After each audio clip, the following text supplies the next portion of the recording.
ရှင်ယောဟန်ခရစ်ဝင်ကျမ်းအခန်းကြီး4အခန်းငယ်24အလုံးတွေ့ပြီဆိုရင်သူကကျွန်တော်နဲ့တူဖတ်ကြရအောင်ဖယားသခင်သည်နာန်ဝိညာဉ်ဖြစ်တော်မူ၏ဖယားသခင်ကိုကိုးကွယ်သောသူတို့သည်နာန်ဝိညာဉ်နှင့်၎င်းသစ္စာနှင့်၎င်းကိုးကွယ်ရမည်ဟုမိန့်တော်မူ၏နောက်တစ်ခါအလုံးနားထောင်ကြရအောင်ကျွန်တော်ပြန်ဖတ်မယ်ဖယားသခင်သည်နာန်ဝိညာဉ်ဖြစ်တော်မူ၏ဖယားသခင်ကိုကိုးကွယ်သောသူတို့သည်နာန်ဝိညာဉ်နှင့်၎င်းသစ္စာနှင့်၎င်းကိုးကွယ်ရမည်ဟုမိန့်တော်မူ၏ဒါကသခင်ယေရှုကိုယ်တိုင်ရှမာရိမင်းမနဲ့စကားပြောနေတဲ့အချိန်မှာရှမာရိမြတ်ရဲ့ကိုးကွယ်ပုံဂျူဒလူမျိုးမြတ်ကိုးကွယ်ပုံကိုဖယားသခင်မနှစ်သက်တဲ့အတွက်ကြောင့်မို့ဂျင်းနတ်မှုမရှိတဲ့အတွက်ကြောင့်မို့ရှမာရိလူမျိုးဖြစ်ပါစေဂျူဒလူမျိုးများဖြစ်ပါစေဖယားသခင်နာန်ဝိညာဉ်ဖြစ်တယ်ဆိုတာကိုသိရှိကြရမယ်ထိုနာန်ဝိညာဉ်ကိုသစ္စာနဲ့၎င်းတမန်တရားနဲ့တော်၎င်းကိုးကွယ်ရမယ်ဆိုပြီးတော့မိန့်တော်မူတာဖြစ်တယ်ဖတ်တော်သောနှုတ်ကပတ်တော်အဖြစ်အရောက်တိုင်းကိုတိတဖန်ဖျားခင်ကောင်းစေပေးပါစေအာမင်အဲ့တော့ဒီဖတ်တော်ရဲ့အရာထဲကနေခေါင်းစဉ်လေးတစ်ခုတတ်ပြီးတော့အလုံးခွန်အားပေးနေတာကြတော့ကိုးကွယ်ခြင်းနဲ့လက်တွေ့ကျင့်သုံးခြင်းကိုးကွယ်ခြင်းနဲ့လက်တွေ့ကျင့်သုံးခြင်းအခုကျွန်တော်အတင်းတော်မှာလူချင်းတလားဆိုရင်တော့အယောက်100လောက်200လောက်500လောက်အပြည့်နဲ့ဖျားကြောင်းမှာလာရင်တော့ကျွန်တော်တူးမဆိုတင်းဥစ္စာအနေနဲ့ဥဆောင်သူအနေနဲ့လူချင်းကြမှာပဲဒါပေမဲ့ထိုအရာထက်ကောင်းတဲ့အရာဖျားရှင်မှာဖျားရည်တွက်သောအရာကတော့ထိုအရာမဟုတ်ပါဘူးဘယ်နှစ်ယောက်တော်သူကနာန်ဝိညာဉ်နဲ့တော်၎င်းသစ္စာနဲ့တော်၎င်းကိုးကွယ်ပြီးတော့ထိုကိုးကွယ်ခြင်းအမှုကိုပဲနှစ်ယောက်တော်သူကအသက်တာဖြင့်လိုက်ကျင့်တယ်လေဆိုတာကိုပဲဖျားကကြည့်နေတာဒါကြောင့်မို့ဒီကနေ့ကိုပြန်ကြည့်ပါလူအနေနဲ့တော့အားရမှာမဟုတ်ပါဘူးကျွန်တော်အယမ်းနေတာပဲဟုတ်တယ်ဒါပေမဲ့ဖယားအမြင်ဖက်ကနေကျွန်တော်ကြည့်နေစမ်းအထောင်ပေါင်းများစွာရှေ့တော်လည်းပဲထိုကဲ့သို့အဖြစ်မဟုတ်ပဲနဲ့ကျွန်တော်ကိုးကွယ်နေတဲ့အရာမှာဖယားမကျင်တဲ့အတွက်ကြောင့်မို့လောကမှာတက်တော်ထင်ရှားနေတဲ့အချိန်မှာရှမာရိမိန်းမနဲ့တွေ့တဲ့အခါမှာသူတို့ရဲ့ကိုးကွယ်ခြင်းကိုမမှန်ကန်တဲ့အကြောင်းဖော်ပြပြီးတော့အခန်းငယ်40နဲ့50ကြားလောက်ကျွန်တော်ဖတ်တဲ့အခါမှာဆိုရင်အချင်းမိန်းမငါပြောမယ်ငါပြောတဲ့စကားကိုနားထောင်ပါထိုကဲ့သို့ဖယားခင်နာန်ဝိညာဉ်ဖြစ်တော်မူသောဖယားသခင်ကိုရှမာရိလူမျိုးတွေကတော့ဟိုတောင်ပေါ်မှာကိုးကွယ်ရမယ်ဂျူဒလူမျိုးတွေကတော့ယေရုရှလင်မှာကိုးကွယ်ရမယ်မတိဘဲနဲ့ရှောက်လို့တော့ကိုးကွယ်တဲ့အရာအလုံးပျောက်သွားမယ်မိမိကိုယ်တိုင်ပြည့်တဲ့ဖယားကိုးကွယ်ပြီးတော့ထိုတောင်မလို့ဘူးယေရုရှလင်မလို့ဘူးနေရာတိုင်းကနေနှလုံးသားကနေဖယားကိုးကွယ်တဲ့အချိန်ရောက်လာလိမ့်မယ်ခုလည်းရောက်နေစေဖြစ်နေထိုအချိန်မှာကျတော့ယေရုရှလင်ဗိမာန်တော်သွားစရာမလိုပါဘူးရှမာရိလူမျိုးတွေတောင်ပေါ်သွားစရာမလိုဘူးထိုအချိန်ရောက်လာလိမ့်မယ်ဒါကယေရှုရဲ့ဆုတောင်းသောအရာပဲအားလုံးကိုးကွယ်သောသူရဲ့နှလုံးသားထဲမှာဖြစ်စေခြင်းနဲ့ဖယားရဲ့ဆန္ဒပဲဖြစ်တယ်ဒါကြောင့်မို့ဒီကနေ့ဒီနေရာမှာရှိသောသူများထိုနည်းဖြစ်သူတို့ကိုးကွယ်ရဆိုဒီကိုးကွယ်ခြင်းဒီနှစ်ဖယားခင်နှစ်တဲ့တော်ကိုးကွယ်ခြင်းပဲဖြစ်သွားမှာလေဒါကအရေးကြီးဆုံးသောအရာပဲဖြစ်တယ်ထိုကဲ့သို့သောကိုးကွယ်သောသူဖြစ်ဖို့ကျွန်တော်အမြဲတမ်းမျှော်လင့်တော့အရာပဲလူစင်တာပေါ့ဆရာကလည်းအတင်းတော်ကတော့ပြောစရာကောင်းလိုက်တာလူလည်းများနေရောက်1000လောက်9000လောက်ဒါကလူအမြင်ပဲဖြစ်တယ်တရားဥပဒေမှာနှလုံးသားထဲကနေဖယားခင်မကူကွယ်ဘူးဆိုသူအတင်းတော်ဒီအလဟတာအချင်းကြီးတက်ပဲဖြစ်တယ်ဒီကနေ့သူကဲ့သို့မဖြစ်ဘူးရန်ဒီမှာရှိတော်သူများဒီနှုတ်ကပတ်တော်ကိုလေးလေးနဲ့နဲ့တွေးကြည့်ရအောင်ထိုနှုတ်ကပတ်တော်ကိုနှလုံးသားထဲမှာဆင်ခြင်ကြရအောင်အဲ့ဒီအတွက်ကြောင့်မို့ဒီကနေ့ကျွန်တော်ရဲ့ခေါင်းစဉ်ထဲမှာကျွန်တော်ဗာခေါင်းစဉ်တတ်ထားတယ်ကိုးကွယ်ခြင်းနှင့်လက်တွေ့ကျင့်သုံးခြင်းကိုးကွယ်ခြင်းနှင့်လက်တွေ့ကျင့်သုံးခြင်းပထမဦးဆုံးအနေနဲ့ဒီမှာကျွန်တော်ခွဲခြားထားတာကျတော့အချက်၄ချက်အားဖြင့်ကျွန်တော်ခွဲခြားထားတယ်ဒါပေမဲ့နည်းနည်းတော့များတယ်ဒါကိုအတတ်နိုင်ဆုံးအချိန်အများကြီးမကုန်အောင်ရှင်းပြဖို့ကျွန်တော်ကြိုးစားတယ်ပထမဦးဆုံးအနေနဲ့ကိုးကွယ်ဝတ်ပြုတယ်ကိုးကွယ်တယ်ဆိုတာကဘာကိုအတိတ်ပဲဆိုလို့ရှင်းတာလဲဘာကိုဆိုလို့ရှင်းတာလဲကျွန်တော်မြန်မာစကားမှာပါစကဖယားလက်ကကာယဆိုတဲ့ဟာကိုအမြဲတမ်းရှိတယ်စကားပုံမှာခရိယန်ထဲမှာလည်းမိယုဖလာထုံးတန်းစင်လာအရာကိုးကွယ်ခြင်းခဏကျွန်တော်ပြောနေရတယ်နဝင်းတော့မချူပါဘူး ဟုတ်တယ်နော်ပြောလိုက်ပြီဆိုရင်သူတို့ကတော့သူတို့ပဲဖះကိုတည်တယ်လို့သူတို့ကိုယ်ကွယ်တာကိုမဲ့ကိုမဖះကကြိုက်တယ်လို့ကျွန်တော်ဆိုအပြောခဏခနေရတယ်ဆရာကွာဆိုရင်ဘယ်လောက်ထိခဏပြောဖို့လဲကျွန်တော်အယဝဒီတိုင်းဖက်တော့မယ်ဆိုလို့ရှင်ဟာလေလုယာဖွဲ့ဆိုပြီးတော့ကျွန်တော်ကိုဟာတာတောင်လို့နှုတ်ပါစေအတိကတော့ကျွန်တော်မိယူဖလာထုံးတာနဲ့အကျင့်ဓလိပြည့်စုံရမယ်သဘောနဲ့ကျွန်တော်ကိုယ်ကွယ်တာမဟုတ်ပါဘူးဒါကြောင့်ဒီကနေ့ကိုပြုခြင်းကိုကွယ်ခြင်းဆိုတာကစစ်မှန်တဲ့အဓိပ္ပာယ်ကဘာလို့ဆိုလို့ခြင်းလားလဲသုံးချက်နဲ့ပဲကျွန်တော်ခွဲခြင်းတယ်ကိုပြုကိုကွယ်ခြင်းနဲ့စစ်မှန်တဲ့အဓိပ္ပာယ်ကတော့ပထမဦးဆုံးအနေနဲ့စိတ်ရင်းအမှန်နှလုံးသားထဲကနေဖယားသခင်ကိုကိုကွယ်ခြင်းပဲစစ်မှန်တော့ကိုကွယ်ခြင်းပဲဖြစ်တယ်ဒါကြောင့်မို့ဒီနေ့မှာယေရှုကပြောလဲဖယားသခင်ဒီနာဝိညာဉ်ဖယားဖြစ်တယ်မျက်စိနဲ့မြင်လို့မရတော့ဖယားဖြစ်တယ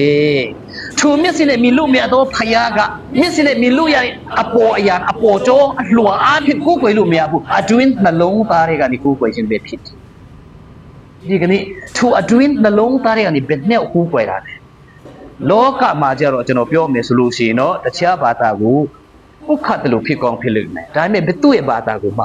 မပုခတ်ပါဘူးမင်းနိုင်တော့အရာကိုတင်အာယုံဆိုင်တယ်ဆိုရင်တည့်ရကိုယ်ကွယ်ခြင်းဒီမင်းနိုင်တော့အရာမြတ်အပေါ်မှာလေကျွန်တော်ကိုယ်ကွယ်တော့ဖရာဒီမျက်စိအဖြစ်မြင်လို့မရဘူးဒါပေမဲ့အသက်ရှင်တော်မူတော့ဖရာအရာအလုံးကိုဖန်ဆင်းပိုင်ပါအုပ်စိုးတော်မူတော့ဖရာတင်ဖြစ်တော်မူတော့ကြောင့်မင်းနိုင်တဲ့အရာအဖြစ်အဓိကထားလို့မရဘူးအတွင်းနှလုံးသားအဖြစ်ဖရာကိုယ်ကွယ်ခြင်းပဲဖြစ်တယ်တမျိုးအဖြစ်ပြောရမယ်ဆိုလို့ရှိရင်ဥပမာအနေနဲ့ကျွန်တော်ပြောခြင်းတယ်အခုဒီမှာလက်စီမီးလာဓာတ်အားရှိတယ်ဓာတ်အားရှိလို့ဒါတွေအကုန်လုံးချက်ချင်းပဲလင်းတယ်ဒါဒီအဲ့ဒီဓာတ်အားလေးကိုဖိတ်ဆိုတော့တခါလေးဖြတ်လိုက်လို့အကုန်လုံးမှောင်သွားမယ်အခုကျွန်တော် aircon ဖွင့်နေတဲ့ဟာဒီတခုမှမလာတော့ဘူးဒါပေမဲ့အဲ့ဒီဓာတ်အားကဘယ်ကနေလာလဲဘယ်သူမှဓာတ်အားမမြင်နိုင်ဘူးဒါပေမဲ့သူဓာတ်အားလာတဲ့သူ line ကျိုးတော့ကျွန်တော်မြင်နိုင်ဒါပေမဲ့ဓာတ်အားကိုကျတော့ဘယ်လိုမှမြင်လို့မရဘူးသူနည်းတူဆိုကျွန်တော်မြင်နိုင်တဲ့ကိုယ်ခန္ဓာအထဲမှာဖျားပေးဝိညာဉ်ရှိပြီးမှသူဖျားပေးတဲ့ဝိညာဉ်တွေဘယ်တော့မှမသိနိုင်တော့ဘူးသူဝိညာဉ်အတွင်းကနေဖျားနာဝိညာဉ်ဖြစ်တော့ဖျားထိတွေ့အောင်ကိုယ်ကွယ်ခြင်းကိုမှနှလုံးသားထဲကနေကိုယ်ကွယ်ခြင်းလို့ဆိုလို့ရှိတာပဲဖြစ်ဒီခလုတ်တွေဓာတ်မလာဘူးဓာတ်အားမလာဘူးရှင်ဒီခလုတ်တွေကဘာမှသုံးလို့မရဘူးနှိပ်လိုက်ပြက်လောက်အောင်ပဲနှိပ်ဘယ်တော့မှမြင်မလား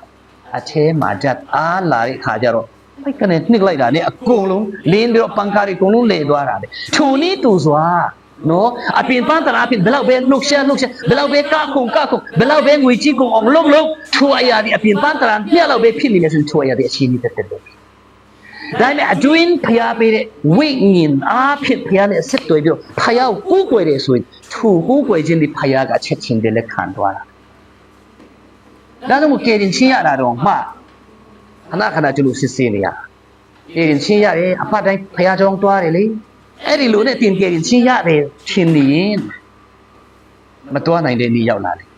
ေဖျားကြောင်းမရောက်နိုင်တဲ့နေ့ရောက်လာလေအဲ့ဒီချိန်မှာတင်ကယ်တင်ချင်းကပြေရောက်သွားတယ်ဖျားကြောင်းမှာကြံခဲ့တာလားဒါမှမဟုတ်ရင်အိမ်မှာကြံခဲ့တာလားဒါကြောင့်မို့ကယ်တင်ချင်းတကယ်အမှန်တကယ်ရတယ်ဆိုတာကဘာလို့ဆိုလို့ရှင်လားလေယောမဩဝါဒစာထဲမှာကျွန်တော်ဒီကယ်တင်ချင်းရတယ်ဆိုတာကကျွန်တော်ပစတ်အဖြစ်မဟုတ်ဘူးကျွန်တော်ရဲ့ဝိညာဉ်ဖျားခင်ပေးထားတဲ့ဝိညာဉ်၌ဖျားရဲ့ဝိညာဉ်ကတင်ဒီငါသားဖြစ်ပြီလို့တက်ပေခံလာလို့ကျွန်တော်ဒီကယ်တင်ချင်းရတော့တူကြောင်းပြောသွားတာဖြစ်တယ်။ဒါတွေကျွန်တော်ဘယ်နဲ့တော့တူခံစားလဲ။သူမြတ်လို့တော့ဖျားခင်ကိုတက်ပေခံခြင်းနေတင်ဘယ်နှကကြုံဘူးလို့တရားဟောတော်လို့လည်းမဟုတ်ပါဘူး။ theology သိလို့လည်းမဟုတ်ပါဘူး။ဖျားပေးတဲ့ဦးနောက်ရှိတဲ့သူတိုင်းက theology တင်လို့ရတယ်။တကယ်ကယ်တင်ချင်းရတဲ့သူတွေထက်တော့မှလေးနဲ့အောင်ဟောနိုင်တယ်ဒါပေမဲ့အတွင်းဖျားပေးတဲ့ဝိညာဉ်၌တင်ဒီဖျားသားဖြစ်ကြောင်းဖျားကတက်တယ်မခံလို့ရှင်တင်ဒီအချင်းကြီးပဲဖြစ်တယ်ဖျားရှိဒါကိုထိုးကြတဲ့အတွက်မို့ဒါကပစနဲ့ရှင်းပြလို့မရကိုယ်တိုင်ကြုံတော့သူခံစားတော့သူဖျားကနေထိတွေ့ခြင်းခံတော့သူမှရရှိသွားတာထိုရရှိသွားပြီဆိုလို့ရှင်ဒီပုံစံနဲ့တက်ရှင်လို့မရဘူးတနည်းမဟုတ်ရင်တနည်းတမျိုးမဟုတ်ရင်တမျိုးအသက်တာမှာပြောင်းလဲပြီးတော့ထူပြောင်းလဲတော့အသက်တာကိုလူတွေရှိမှတနည်းကြတော့ထင်ရှားလာတယ်မချီးမွမ်းပဲမနေနိုင်မကူးကွယ်ပဲမနေနိုင်ဘူးဒါကြောင့်စင်မှန်တော့ကူးကွယ်ခြင်းဒီအပေါ်ကျော်အပေါ်အရန်ပဲမဟုတ်ပါဘူးအတွင်းနှလုံးသားထဲမှာဖယားတယ်ကူးကွယ်ခြင်းပဲဖြစ်တယ်ဒုတိယအနေနဲ့စင်မှန်တော့ကူးကွယ်ခြင်းဒီဖယားသခင်ကိုဂုဏ်ပြု ယူသည်လေးစားခြင်းတည်းဖြစ်တယ်ဒါကြောင့်မို့ကျွန်တော်တစ်ခါဟန်စားမိတယ်ဆရာကနဲ့ကအာနာရှင်ပဲခဏလူတွေကိုဟောက်တယ်ငေါက်တယ်ပြောတတ်ကြတယ်မခံစားတတ်တဲ့လူကတော့ကျွန်တော်ကတော့ခဏလူတွေကိုပြောတဲ့သူလို့ထင်ကြမှာပဲယခုဒီကိုလာတဲ့အခါမှာကျွန်တော်အားလုံးကိုတကယ်လေးနဲ့မေးချင်တကယ်ဖျောက်လေးစားတာဆရာကနဲ့ကိုလေးစားတာဖျောက်လေးစားတယ်ဆိုဆရာကနဲ့မရှိလေဒီဖျားเจ้าကိုလေးစားနဲ့အသုံးပြုဖို့ဒီဖျားเจ้าကိုလေးစားနဲ့ဖျားကိုကိုယ်ရမယ့်နေရာပဲဖြစ်တယ်ဒါကြောင့်ဖျားမလေးစားတဲ့အပြုတ်မှုမှတကယ်အားလုံးကိုကျွန်တော်ဖယ်ရှားရပါလိမ့်မယ်ဒါဆရာကနဲ့ကြောင့်မဟုတ်ပါဘူးဖျားကိုလေးစားလို့ဖျားကိုပုံယူလို့ဖျားကိုကျွန်တော်ယူသေးလို့ဒီကနေ့ခြုံကဲ့သို့ဖျားတခင်ရှိမှကျွန်တော်ပေါ်လာတဲ့အခါမှာဒီနေရာမှာတင်းတို့ဆရာရဲ့ရှိမှမဟုတ်ဘူးတရားဟောဆရာရဲ့ရှိမှမဟုတ်ပါဘူးတရားဟောဆရာရဲ့အပေါ်မှာအထုအထိတ်မှာ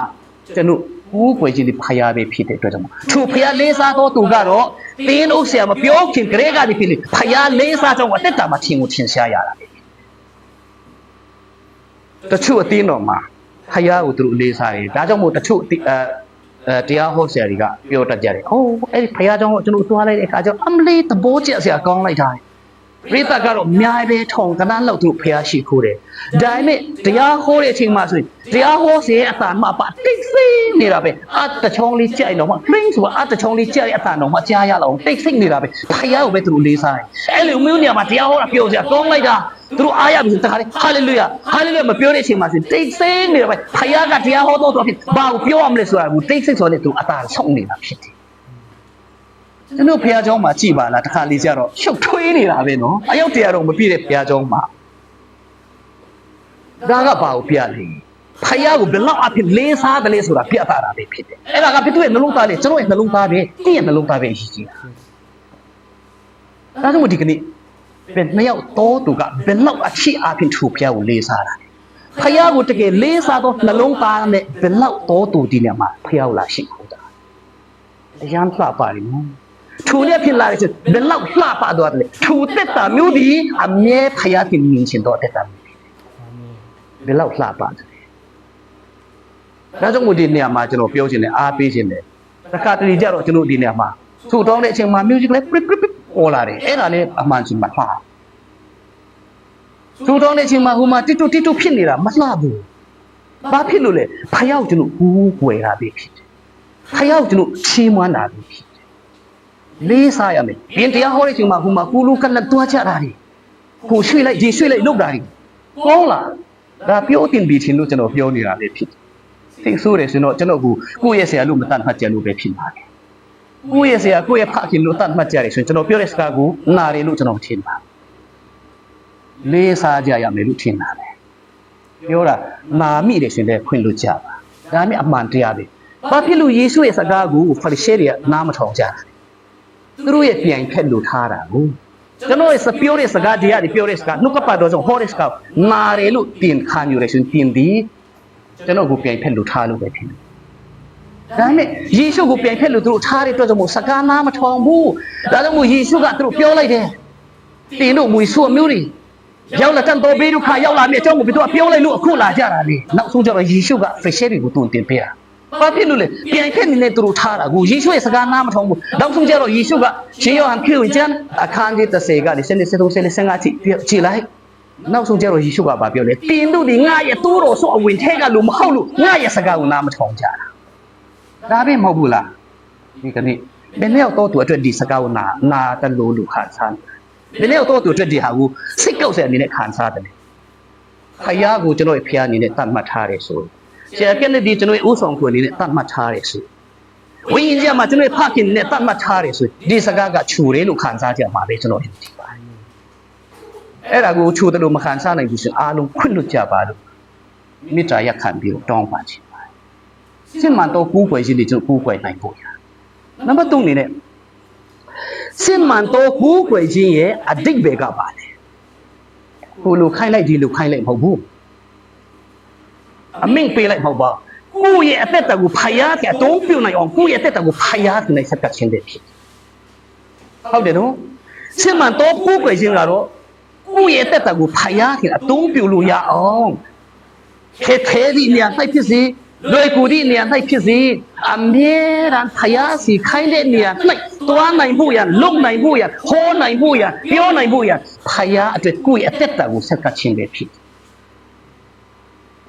ဖယားခိုင်းတဲ့နေရာမှာကျွန်တော်တွားနိုင်လား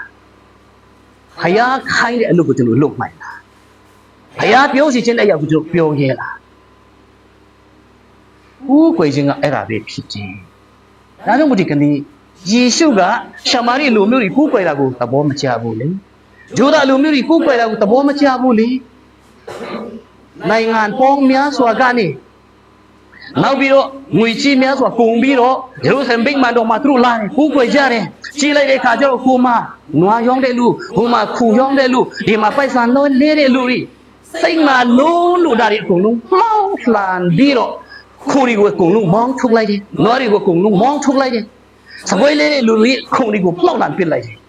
ငါအဘရဲ့အိမ်တော်ဒီ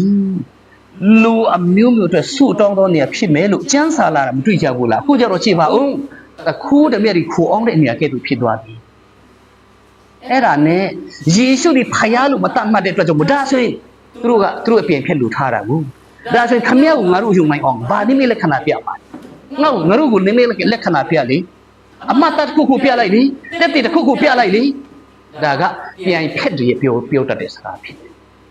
တက်တီတစ်ခုခုပြလိုက်လေယေရှုကိုပြောလိုက်ယေရှုကပြောဖို့ငါမှတက်တီပြက်စရာတစ်ခုမှမရှိဘူးမင်းတို့မယုံရင်ဒီဖျားเจ้าကိုပြိုလိုက်အကုန်လုံး3ရက်အတွင်းမှာပဲငါပြန်ဆောက်လိုက်အဲ့ဒါကပေါ့ဆိုလို့ရှိရင်ဒီဖျားเจ้าကိုပြိုလိုက်ဒီဖျားเจ้าလူဆောက်တဲ့ဖျားเจ้าမဟုတ်ပါဘူးတဲ့တန်ရှင်းသောဝိညာဉ်တော်ကျင့်ဝတ်တော်မူတဲ့ဗိမာန်တော်လူအသီးသီးယုံကြည်ရမယ်ဗိမာန်တော်ကိုငါ3ရက်အတွင်းကဆောက်တယ်ပြောရမှမတည်ဘူးသူတို့မုန်းလို့နောက်ဆုံးကျတော့ယေရှုကိုပဲမုန်းပြီးတော့အသက်တတ်နိုင်ဖို့နေရန်ရှာကြံပြီးတော့နောက်ဆုံးတတ်လိုက်တယ်သူတို့အနေနဲ့တော့နိုင်ပြီလို့ထင်တာပေါ့တို့ရဲ့မြောက်တော်နေ့၌သူရှင်ပြန်ထားမြောက်တဲ့အခါမှာရှင်ပြန်ထားမြောက်ခြင်းကမရှင်ပြန်ထားမြောက်ခြင်းထက်ပြီးတော့တကူကြီးတဲ့အတွက်ထိုအရာကိုယုံကြည်တော်သူဒီယနေ့ကျမ်းစာကပါပြောထားတယ်ယေရှုရှင်ပြန်ထားမြောက်သောအရာကိုယုံကြည်တော်သူဒီထူသွဲတဲ့က၌ဝိညာဉ်တော်ကျင့်ဝတ်တော်မူသောကြောင့်ထူသူမှတ်တယ်တန်ရှင်တော်ရဲ့ဗိမာန်တော်ကိုခေါ်ဆိုတာပဲဖြစ်တယ်ထိုအရာဒီ3ရက်အတွင်းယေရှုကတည်ဆောက်ထားတာဒါကြောင့်ဒီကနေ့စင်မှန်တော့ကိုယ်ွယ်ခြင်းကိုကိုယ်ွယ်တတ်ဖို့မြင်တတ်ဖို့သိရှိဖို့ဖယားအလုပ်စားတာရှိတာအဲဒီမကဘူးလက်တွေ့အားဖြင့်လည်းကျွန်တော်အသက်တာနဲ့အကျင့်သုံးဖို့ဖယားအလုပ်စားတာရှိတာဖြစ်တယ်ဒါကိုကျွန်တော်ဒီကနေ့လေးလေးနက်နက်စဉ်းစားကြည့်ကြရအောင်အပင်းတော်မှာကျွန်တော်ပါဝင်တယ်ဖြစ်တယ်အပတ်တိုင်းဖယားရှိခိုးတယ်ဆိုတာကမနေ့လာနေညနေပြန်တော့မဟုတ်ဘူးအဲ့ဒီပြလို့မဟုတ်ဘူးအခုလည်းဒီမှာကျွန်တော်လာအောင်မယ်ကျွန်တော်ရှင်းပြတဲ့အထဲမှာလာထို့အတွက်ကြောင့်မို့ဒီကနေ့ဖယားကိုချစ်တော်သူများဖယားချစ်တော်သားသမီးများဝတ်ပြုတယ်ကိုယ်ွယ်တယ်ဆိုတဲ့စကားရဲ့လေးနဲ့တော့အဓိပ္ပာယ်ကိုသိရှိမှလေပြီးတော့အတ္တမှာခံပြီးထူနေပြီးကိုယ်ွယ်တော်သူဖြစ်ကြရအောင်နံပါတ်1နံပါတ်2အနေနဲ့ဝတ်ပြုခြင်းအမျိုးအစားဝတ်ပြုကိုယ်ွယ်ခြင်းအမျိုးအစားနားလည်ဖို့လိုအပ်တယ်နံပါတ်1ကတော့မိမိကိုယ်ပိုင်တကူရီဝတ်ပြုကိုယ်ွယ်ခြင်းများနဲ့မတူသူ့မဟုတ်မိသားစုအလိုက်လေးပဲဆရာတပါးကိုခေါ်ပြီးမှလားမိသားစုလေးနဲ့လားဆုတောင်းခြင်းကိုယ်ွယ်ခြင်းရှိတယ်အဲ့ဒီနေရာမှာကျတော့ဘယ်လိုအားဖြင့်အချင်းအတုံးပြလဲထူကဲ့သို့ကိုယ်ပိုင်မိကိုယ်ပိုင်ဖယားကိုကိုယ်ွယ်တဲ့အခါမှာကျတော့ဆုတောင်းခြင်းကျမ်းစာဖတ်ခြင်းနှလုံးသွင်းချက်မှတ်ခြင်း meditation လို့ခေါ်အင်္ဂလိပ်လိုပြောကြဘာပြောလဲဖယားပြင်တဲ့စိတ်ဆိုတာအချင်းယူပြီးတော့ကျမ်းစာဖတ်လိုက်ဟုတ်တယ်နော်ဆုတောင်းလိုက်ဘုရားခင်ထံတင်ပြလိုက်ဒါပေမဲ့ဒီမှာကျတော့အဲ့လိုမရဘူးဒါကဝတ်ပြုကိုယ်ွယ်ခြင်းတစ်မျိုးပုံစံတစ်မျိုးဖြစ်တဲ့မိတယောက်ဒီအဖြစ်ဖယားကိုဝတ်ပြုကိုယ်ွယ်ခြင်းတို့မှ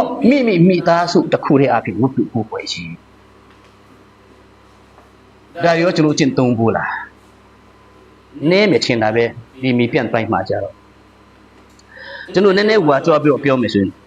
မိပြန်အသက်တာနဲ့တောင်ပေါ်တက်တာမတူဘူးခရစ်ယာန်အသက်တာမှလည်းမတူ you know don't bore my can't pit bees and can't pit that Yamaba Mamisho the name can be young bees in I look at Luna Tamin Masakin Nai would let an isla meet us on Kobiro be the lowly parking gala meeting gala Jansa Aluk and kind biro Jansa go pa biro family devotion to a part time Era be Matamin Sado Nikin Piajon Di Major Mashibu Lutanum Biobu. Two near the piano to a ching you out, a Jan Gunia. No? In Bina Piashikura, Makune, but Masanga Lutunu needed in the Abakin. How be editor Jomu. Two Kedu, Payawu Puku de Kama, Kukwe Boom, Kukwajin Amusa, Tamugaro, Mimi Takuri Apintom, Tumho, Mita Su Alai Apit, Su Dongjin, Luching Yuale. A chin suta biro dang on. A chin also met to kita tidak telu machine di dang on. Su dong jin. Jansa will pat biro pat de jansa will meditation meditate look at. Na long to in biro era will sing sai. Ba solution nan. Ima ba look yale. Payat nu take the signe tan ting biro. Payat gao na chong yin. Payat tan tan ting biro. Take sing biro payat ku mo chin busy. Nangan chata rin Tinano baru cuma tuabi suin. Alung malung nai di tayo. Hotel tu kure materi turi. Ngayau lah, liyau lah. Manet tu mau nyani. Cuma elubet merah lung ni lah. Jangan terpakai go pad biro. Di jangan saga bau solusi nak pin beli. Utin dek jangan cuma biojar. Jauh solusi biar solusi dah le. Ini mau usang tu tu ga. Gaga di lu pitch subro. Pitch sin pia biro cuma. Payat kinto ching pe. Lu thao go alung atu wa su taw. Era ga ta u jin tu ma mimi ku pai payat ki chi mwan chi. Da pathama myu sa. Ba le. Amya ne su yong bi ro asu lai ne payat ki ku kwai jin yakhu ke tu. Taning kanui ni ma. Thu ke tu asu lai su tong le lia ma asu lai payat ki ku kwai de kha ma bi lo le acha yong ji tu mya ne tu Hayat yung chiman jin, kukway jin, dalin nuk tabulo ate no. Tachin sura, usong to tuga aya lu linet siya lai kama minu tachin sura chare nga let nyang de nga chilaw nyang de. Mapyo ne, mi ta su alay su tong jin shitalu. Asu lai yung jitu me su pong su tong jin garo dagu la ya. Eni niya ma kule chano pyo e. Mata jad biro tachin usong to tuwa usong. Mamata yan na ibusuin, time biro kya chiman ba. Akong lung mata yat kay nga mo ba. Atin ada malim mo ba. Dagun narian. Amya su alai ne elu piasi kure kama. Tachin apin piat kingu churu ku koi de. Hallelujah. Tachin apin le piaga churu saga pyo nai de. Tu tachin apin le piat ni saga pyo ha gu churu. Khan sa go payat kinta yin point lu ya. Amya ne piasi ku chi. Naro tu amya ne saga chiman jin ku koi jin garo. Achia yung ji tu mya ne tu tachin su bi ma tu kwa chiman jin ku koi jin. Dari maka tibu. Pio to tu shi la ro akhu le taya di tana janu cha na la ya taya di tana cha na la ya di a chin ga taya di tana cha na chi janu ga let myau bi ro ti chin ti su chin a phin janu phya ku kwai de janu shi de aya le sai phu thaphu a phin to la kaung adu a phin to la kaung na long ta de ma tu thi de aya phin phya janu ku kwai bi akhu taya di tana na shin phit de to taya di tana a phin phaya ga janu a yaw tai yu saka pyo chi di a chin ma tin ga phaya bi lo tung pian pa deဒါကြောင့်မို့ဒီအချိန်မှာကျွန်တော်ပြောနေတာထွက်လိုက်ဝင်လိုက်လုံနေတယ်ဆိုရင်လှလာအဲ့ဒီလူကတော့ဖယားနဲ့စကားပြောရဆိုတာဘယ်လိုဖြစ်နိုင်ပါလဲဝင်လိုက်ထွက်လိုက်နဲ့လူများနဲ့စကားပြောလို့ရတာကျွန်တော်အချင်းချင်းနှုတ်ဆက်တာတော့မှခက်ဆယ်ကဲနဲ့နေကောင်းလားအဲ့လိုနှုတ်ဆက်ခင်ဗျားတို့ဒီနော်မလားဥပပါနေနဲ့ပြောပြရစီအနောနဲ့ကျွန်တော်တွေ့အိုးအနောဒီမဲ့ဖယားစီခုလာနိုင်တယ်ဝန်တာလိုက်တာဖယားကျေးဇူးတင်တယ်အဲ့လိုနှုတ်ဆက်လိုက်လို့ချင်းအနောကဂျင်းနတ်မလားဘယ်ဂျင်းနတ်မှုရှိမှာလဲမဟုတ်ဘူးလားဒါကြောင့်ကျွန်တော်အချင်းချင်းနှုတ်ဆက်တဲ့အခါတော့မှမျက်လုံးကိုကြည့်ပြီးတော့ဆရာကွာသူဒီမနေ့ရောက်လာနေတယ်နော်နေကောင်းလား eye contact လို့ခေါ်တယ်သူအင်္ဂလိပ်လိုအချင်းချင်းမျက်လုံးကြည့်ချင်းအပြင်တယောက်နဲ့တယောက်ဘယ်လောက်ဘယ်လိုဆိုင်တယ်လဲဆိုတာကိုသိချာမကြည့်ဘဲနဲ့နှုတ်ဆက်လုပ်လိုက်ဆိုတော့ဘယ်လိုမဆိုင်ဘူးနောက်အခါနှုတ်ဆက်ဖို့မလွယ်တော့ဒါတော့ဒီလိုမျိုးဖယားကတင့်ကိုစကားပြောတဲ့အချိန်မှာဟောပြောတော့သူကိုကြည့်ချင်းအပြင်တော်တော့နှလုံးကအပြင်ဖယားဖက်မှာတကားနဲ့ပေါ့နားထောင်ခြင်းမရှိဘူးဆိုဖယားနဲ့စကားပြောတယ်ဆိုတော့ဘယ်လိုနဲ့ပြောလို့ရပါလဲဒီအချိန်မှာဖယားက တရားဒီနာဖြင့်တင့်ကိုစကားပြောတဲ့အချိန်ဖြစ်တယ်ဒါကအများစုနဲ့ဖျားကိုကူးကွယ်ခြင်းအတိတ်ပဲဖြစ်တယ်ဒီကနေ့မဲ့မှာဒီတရားဖြင့်တင့်ကိုဖျားကဘယ်လိုစကားပြောလဲဘယ်လိုတုံတင်ပေးတာလက်ခံတာလက်မခံတာကြတော့ကိုယ်နဲ့ဖျားကြမှာကူးကွယ်ခြင်းရဲ့ဆိုလိုချင်တာအတိတ်ပဲကအဲ့ဒါပဲဖြစ်တယ်နောက်ပြီးတော့အများစုအလိုက်နဲ့ကူးကွယ်တဲ့ဆိုတာကဘာလို့ဆိုလိုချင်တာလဲနံပါတ်အချက်3အနေနဲ့အတူတကွအဆူတောင်းခြင်းခုနကျွန်တော် Praise and worship လုပ်တဲ့အခါမှာလဲကျွန်တော်ဆူတောင်းတယ်ကျွန်တော်ဆိုအဲ့ဒီချိန်မှာကျွန်တော်အသားကလေး2ယောက်မလေးရှားမှာရှိတယ်ကျွန်တော်မိလေးတွေ3ယောက်မှာရှိတယ်တခြားနေရာမှာကျွန်တော်ညီကိုတွေရှိတယ်အဲ့ဒီချိန်မှာကျွန်တော်အားလုံးထူတူတွေကျွန်တော်ဆူတောင်းတာတင်းတူတင်းသားမြတ်ဆိုလဲနိုင်ငံခြားမှာရှိတဲ့လူရှိတယ်ဒီမှာရှိတဲ့လူဘုရားကျောင်းမရောက်လာနိုင်တဲ့သူရှိတယ်အဲ့ဒီချိန်မှာကျွန်တော်ဆူတောင်းတာတစ်ချိန်လုံးဆူတောင်းဖို့မဟုတ်တချင်းဆူဖို့မဟုတ်ပါဘူးအဲ့ဒီချိန်မှာကျွန်တော်တင်ဆူတောင်းရှင်တမအားလုံးတင်းအနာယောဂအတွက်လဲဆူတောင်းပါအဲ့ဒါကလွတ်လွတ်လပ်လပ်နဲ့ကိုလူချင်းနဲ့အတိုင်းဖျောက်ခေါ်ဖို့ praise and worship ကျွန်တော်လုပ်တတ်တယ်ဆိုအိမ်မှာဆူတောင်းဖို့အချိန်များတဲ့သူဒီမှာမြန်မြန်ဆူတောင်းပါဟာလေလုယာတင်ဘသူမှမပေါ်ပြရှင်တဲ့မပေါ်ပြရဲတဲ့အရာဖယားကိုပေါ်ပြပါဖယားရှိမှဘာမှဖွင့်စရာမရှိဘူးဖယားကတော့တင့်ကိုမြင်တဲ့ထက်တင့်ကိုမြင်တဲ့အတွက်ကြောင့်ဖယားရှိမှပွင့်ပွင့်လင်းလင်းပြောပါအမြဲတမ်းတင့်ရဲ့ခက်ခဲမှုနဲ့ကူညီဖို့ရန်အတင်းရှိတော့ဖယားမဟုတ်ဘူးအမြဲတမ်းတင်နဲ့တူရှိတော့ဖယားဖြစ်တယ်ဟာလေလုယာအာမင်ဒါကြောင့်ဖယားကူးကွယ်တယ်ဆိုတာအဲ့ဒါပဲဖြစ်သူ့တောင်းတယ်ဆိုတာအဲ့ဒါပဲဖြစ်အဆုလိုက်အမြဲဆုံးနဲ့တို့ဖယားကူးကွယ်ခြင်းဆိုတာကနောက်ဆုံးအနေနဲ့ဘာလို့ဆိုလို့ချင်းတာလဲမိတ္တဟာယဖွဲ့ပြီးတော့အချင်းချင်းတက်တီခံခြင်းအချင်းချင်းခုနအားပေးခြင်းအပြင်ထားရတော့ဝန်ကိုအတီးတီးမျှဝေတတ်ခြင်းလုပ်လိုက်ခြင်းဖြစ်တယ်ဒါကြောင့်မို့တစ်ချိန်လုံးဖခင်ကြောင့်မှလာပြီးတော့ဟိုလိုနဲ့လေစကားပြောပြင်းပြန်တော့မဟုတ်ဘူးအားလုံးယေရှုနဲ့ညီကိုမောင်နှမမြဖြစ်တဲ့ကျွန်တော်ရင်းနေနဲ့ကျွန်တော်နေပြီးတော့အချင်းချင်းရဲ့ခက်ခဲမှုကိုမျှဝေခံစားတတ်ရမှာဖြစ်တယ်ထို့အရာကဘယ်နေရာလဲဒီဖယားကြောင့်ဖယားရှိခိုးတဲ့နေရာဒါကဒီကနေ့ကိုးကွယ်ခြင်းအတိတ်ပဲဖြစ်တယ်ကျွန်တော်ထူခဲ့တော့မဟုတ်ဘူးရှင်ဒီမှာလာကိုးကွယ်တာကဘာကျိုးရှိလဲဘာကျိုးရှိလဲဒါကြောင့်မို့ဒီကနေ့ကျွန်တော်တမန်တရားအဖြစ်ရဲဝင်ပြီးကျွန်တော်ဟောတာပဲဖြစ်တယ်ကျွန်တော်တရားဟောခြင်းအဖြစ်အာနေတော်သူအားရှိပါစေကျွန်တော်တူတယောက်လေးပြုံးပြုံးလေးနဲ့နှုတ်ဆက်လိုက်ခြင်းအဖြစ်သူ့ရဲ့ဝမ်းနည်းမှုတက်တာပါစေလူတယောက်ကိုစကားပြောခြင်းအဖြစ်သူ့ရဲ့ခံစားမှုခက်ခဲရတက်တာပါစေဒါဒီအများစုလိုက်ပေါ်ကိုဖျားရှိခုခြင်းရဲ့အယူချက်ပဲဖြစ်တယ်ဒီကနေ့ဘယ်လိုပုံစံနဲ့ကျွန်တော်ဖျားရှိမှလားဘယ်ကဲ့သို့သောနှလုံးသားနဲ့ဖျားရှိမှကျွန်တော်ထွက်လာကြတယ်ဖယားရှိမှကို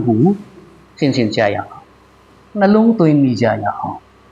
ဒါကြောင့်မို့ဒီကနေ့နံပါတ်1နေလဲကျတော့ဖယားဝတ်ပြုကိုယ်ွယ်ခြင်းနှမျိုးနှစားကို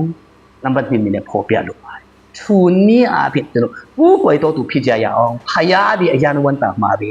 ဖယားဒီအယံဝန်တာမှာပဲဒီနေ့ကျတော့စာတန်ကသူရှောက်သွားတဲ့နေရာကနေဖယားခင်ထံရောက်လာစာတန်ဘယ်ကနေရောက်လာတာလဲ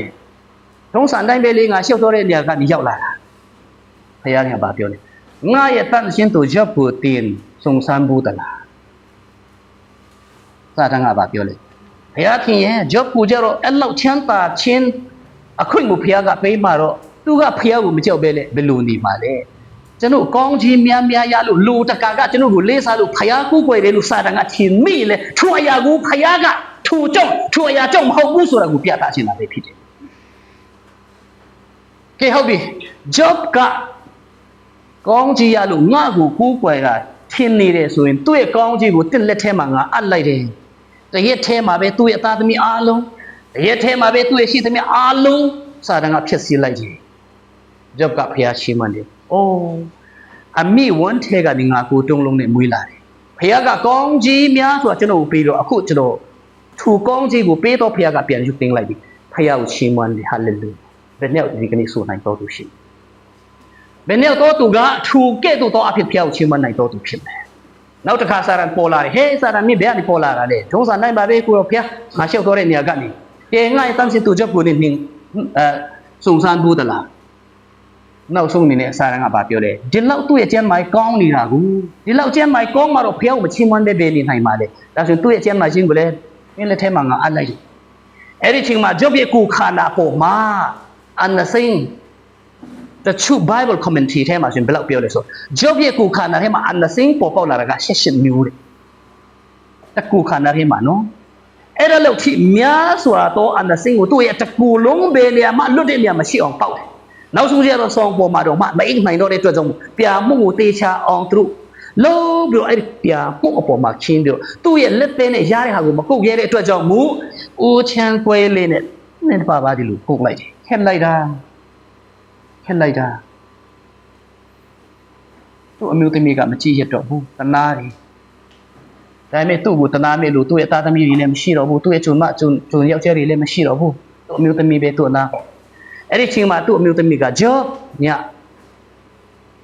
ခါရတဲ့အရာကိုကျွန်မတော့မကြည့်ရတော့ဘူးဖယားသခင်ကိုစကားတစ်ခုလေးနဲ့ပြင်ပါလိုက်ပြေးလိုက်ပါဘူအေးသွားမယ်အချစ်ဆုံးအနည်းဆက်ဆုံးမင်းမကပြင်လို့ပြောတယ်ကျွန်တော်ကြတော့အဲ့လိုပြောစရာမလိုဘူးနော်ဘုရားကြောင့်လာပါအောင်ဆိုရင်တော့မှမလားရှင်းကြဘူးမဟုတ်လား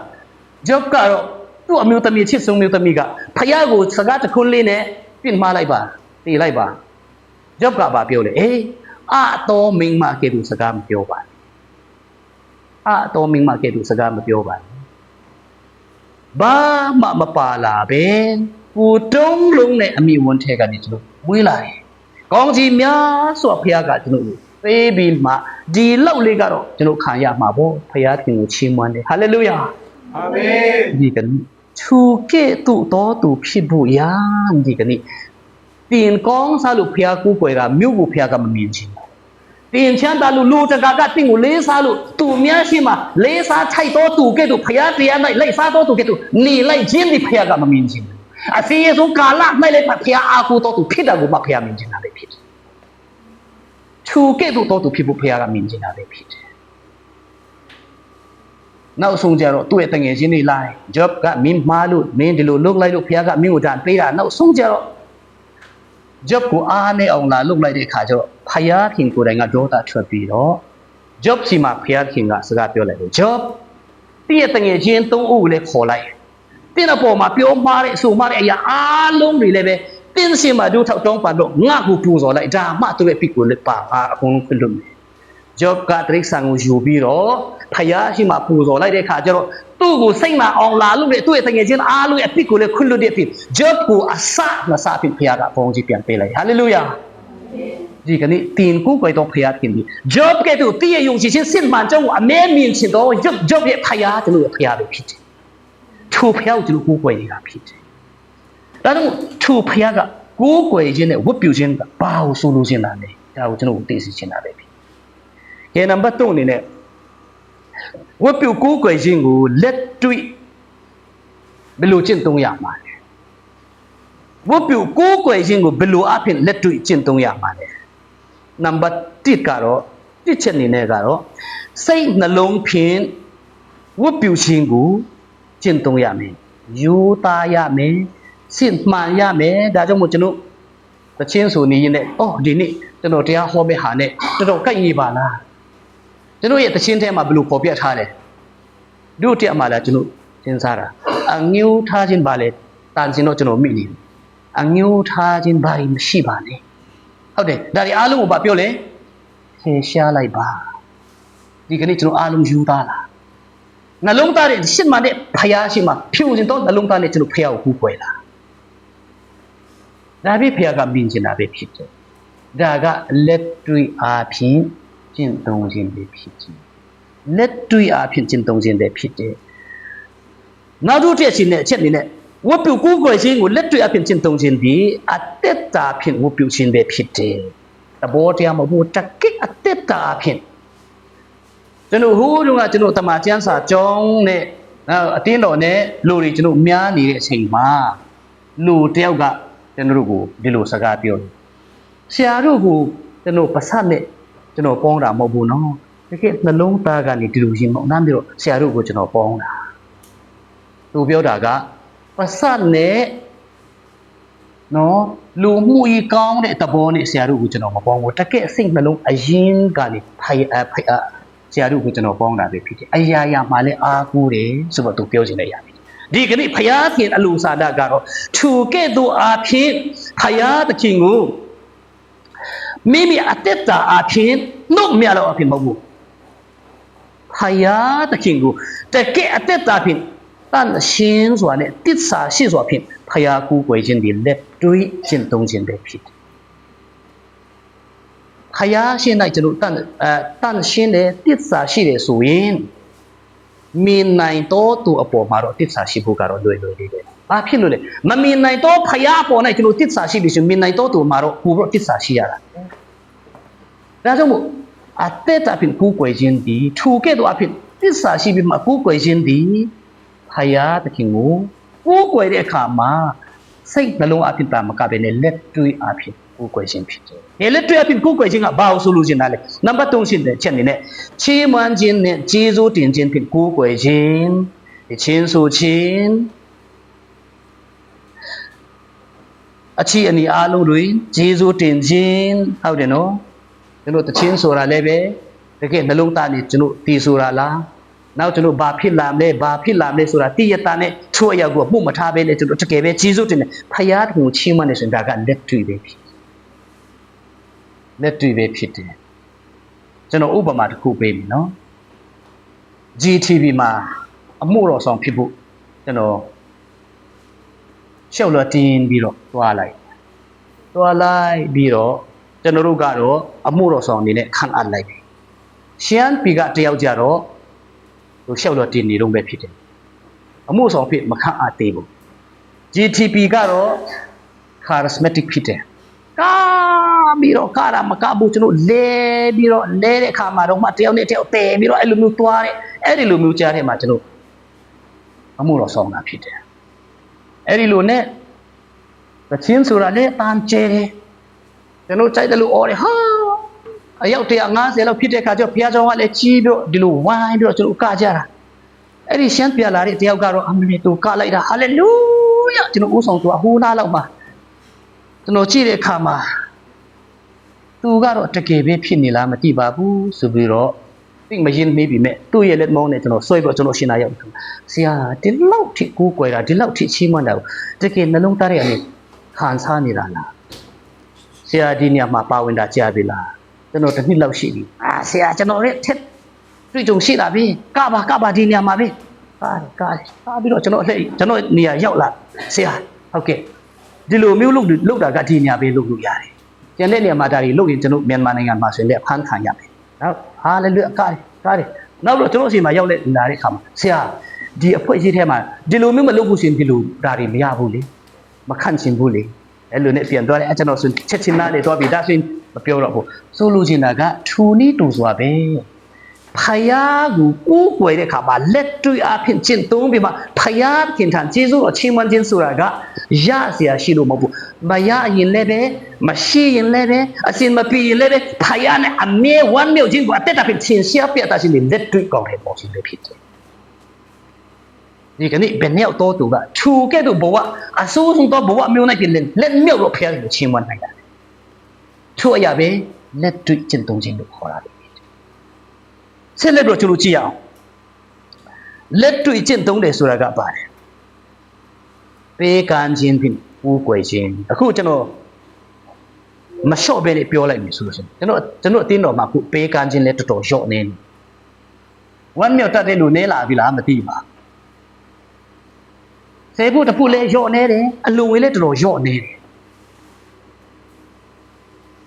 ဘယ်သူမပေးလဲဘယ်သူပေးလဲမပြောပါဘူးเนาะလျှော့နေဘာဖြစ်လို့လဲ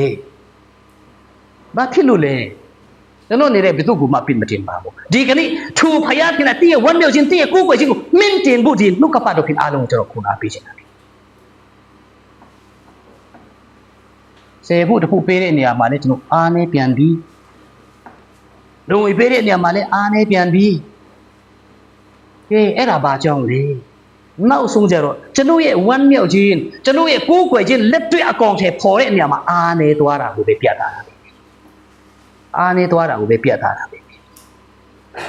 ဒါကြောင့်မို့ကျွန်တော်ဖယားကိုတကယ်ကိုးကွယ်တဲ့ချီးမွမ်းတဲ့သူဖယားနဲ့ကျွန်တော်ဝမ်းသာတယ်ဆိုရင်လက်တွေ့အဖြစ်ထင်ရှားရမယ့်အရာကတော့ပေကန်စွန့်ကြဲခြင်းအဖြစ်ထင်ရှားရတာပေကန်စွန့်ကြဲခြင်းအဖြစ်ထင်ရှားရတာပဲဖြစ်တဲ့အချိန်ပေးရတယ်မိမိအစွမ်းတတိမိမိတတ်နိုင်တဲ့အရာမိမိခုနာပေးရတယ်ဒါတွေမကဘူးမိမိရရှိထားသောပစ္စည်းအရာများငွေကြီးကစပြီးအကုန်လုံးပါဝင်တယ်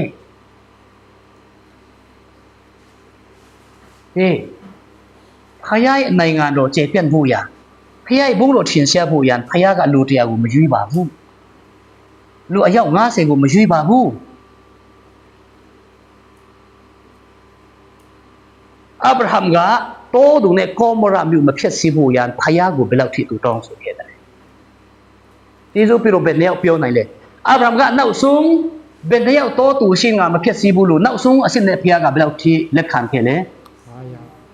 10ယောက်လား9ယောက်လား9ယောက်လားသိချတယ်နော်အေးတိုးသူနဲ့ကောမရမြို့ကိုဖယားကတန်ဆင်ဖို့ job လူမိသားစုကိုထွက်ပြေးခိုင်းတယ်အဲ့ဒီချိန်မှာအာဗြဟံက job လူမိသားစုရှိတယ်ဆိုတာသူသိတဲ့အခါမှာကိုရောဖယားကျွန်တော်တောင်းပန်ပါရစေတကယ်လို့တိုးသူနဲ့ကောမရမြို့ထဲမှာတန်ရှင်းသူအယောက်90ရှိကောင်းရှိနိုင်တယ်90ရှိရင်ကိုရောဖယားမဖြစ်စီပဲနေမလားအယောက်90ရှင်းတော့လုံးဝငါမဖြစ်စီဘူးဖယားကတိအာဗြဟံကပြန်စဉ်းစားလိုက်တယ်90တော့မပြည့်တော့ပါဘူးဒါဆိုကိုရောဖယားနောက်ထပ်ကျွန်တော်တောင်းပါရစေအယောက်40ရှိရင်ရောအယောက်40ရှိရင်လဲနောက်ဆုံးကျတော့တစ်ခုပြီးတစ်ခုအာဗြဟံကရှော့လိုက်ကိုရောဖယားနောက်ဆုံးအနေနဲ့ကိုရောဖယားကိုကျွန်တော်တောင်းပန်ပါရစေပြောပါ10ယောက်ကတော့မရှိတော့ပါဘူးအယောက်9ယောက်ရှိရင်ရောဖယားသခင်တိုးသူနဲ့ကောမရမြို့ကိုဖြစ်စီမလားအယောက်9ယောက်ရှိရင်လည်းပဲတိုးသူနဲ့ကောမရမြို့ကိုငါမဖြစ်စီပါဘူးနောက်ဆုံးကျွန်တော်တောင်းဆိုတဲ့ထိတိုင်အောင်အမြဲတမ်းအလျှော့ပေးနိုင်တော့ဖယားကိုကိုးကွယ်တော်သူအနေနဲ့ကျွန်တော်ရဲ့ပေးကမ်းခြင်းကျွန်တော်ရဲ့နေ့စဉ်အသက်တာဆက်ကချင်းကိုအမြဲမြင်ခြင်းတော့ဖယားဖြစ်တယ်ဒီနေရာမှာသူမြတ်တော်ဖြစ်အာဗြဟံကတောင်းဆိုတဲ့အခါမှာဖယားကပေးနိုင်တယ်ဒါပေမဲ့တိုးသူနဲ့ကောမရမြို့မှာအယောက်တန်ရှင်းသူအယောက်9ယောက်မရှိလို့job တို့မိသားစုပဲရှိတဲ့အတွက်ကြောင့်မို့သူတို့ထွက်ပြီးတော့တိုးသူနဲ့ကောမရမြို့ကိုဖြစ်စီ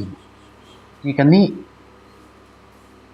သူကဲ့သို့တိုးသူနဲ့ကောမရမြို့မဖြစ်စီဘူးရန်အယောက်9ယောက်ရှိပြီဆိုတန်ရှင်းသူ9ယောက်ရှိပြီဆိုရင်လုံလောက်ပြီဖယားကလက်ခံတဲ့ကျွန်တော်ရဲ့မြန်မာနိုင်ငံနိုးချဖို့ရန်ဒီကျွန်တော်ရဲ့အသင်းတော်မာစီအသင်းတော်မှာအယောက်200ဖယားတခင်ကရှိဖို့မတောင်းပါဘူးတိစာရှိပြီးတော့ဖယားကိုးကွယ်ခြင်းကိုလက်တွေ့အဖြစ်ကျင့်သုံးနိုင်တော့10ယောက်ရှိလုံလောက်ပါပြီဟုတ်တယ်နော်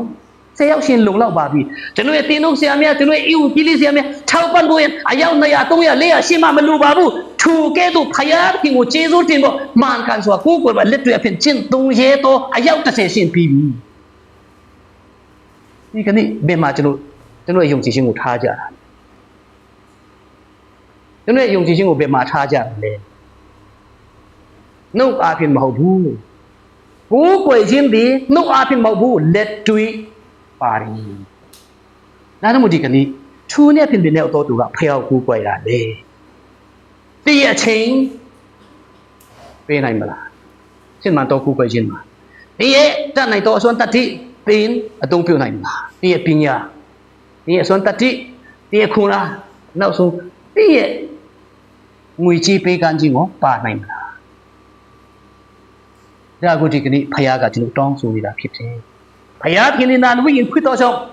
ကိုးကွယ်တော်သူကနာဝိညာဉ်နဲ့တော်လကောင်းတစ္ဆာနဲ့တော်လကောင်းကိုးကွယ်တော့ထူကိုးကွယ်ခြင်းကိုလက်တွေ့အဖြစ်ရှင်းရှင်းစေရမယ်ဒါကဒီကနေ့ဖယားတောင်းဆိုတဲ့အရာဖြစ်တယ်ဒါကြောင့်မို့ဒီနေရာမှာကျွန်တော်အဆုံးသတ်ခြင်းတယ်နောက်ဆုံးအဓိကချက်ကတော့ကိုးကွယ်ခြင်းဆိုတာကဖယားကိုနှလုံးသားထဲကနေချစ်ခြင်းကိုယ်ပြုတ်ယူတည်ခြင်းနှလုံးသားထဲကနေလေးစားခြင်းဖြစ်ပြီးမှဖယားသခင်တို့အသက်ရှင်ခြင်းလက်တွေ့မိမိယုံကြည်ခြင်းမိမိကိုယ်ကွယ်ခြင်းကိုရှင်းရှင်းအောင်ပြသနိုင်တော့အသက်တာမျိုးကိုနာဝိညာဉ်နဲ့၎င်းသစ္စာနဲ့၎င်းကိုယ်ကွယ်ခြင်းဖြစ်တော့ကြောင့်ဖယားသခင်ဒီထူကဲ့သို့ကိုယ်ကွယ်တော်သူကိုရှာနေ ဒီလိုတင်းတော်ထဲမှာတို့အရောက်တိုင်းဒီဖယားမြင်နေတော့နာဝိညာဉ်နဲ့၎င်းတစ္ဆာနဲ့တော့၎င်းကိုးကွယ်ဖို့ထူမိမိကိုးကွယ်တော့ဖယားကိုလက်တွေ့အဖြစ်အကောင်ထဲပေါ်တော့ဖြစ်ကြရအောင်ရောက်တိုင်းတွေ့ဖယားခင်ကောင်းချီးပေးပါစေကျေးဇူးတင်ပါတယ်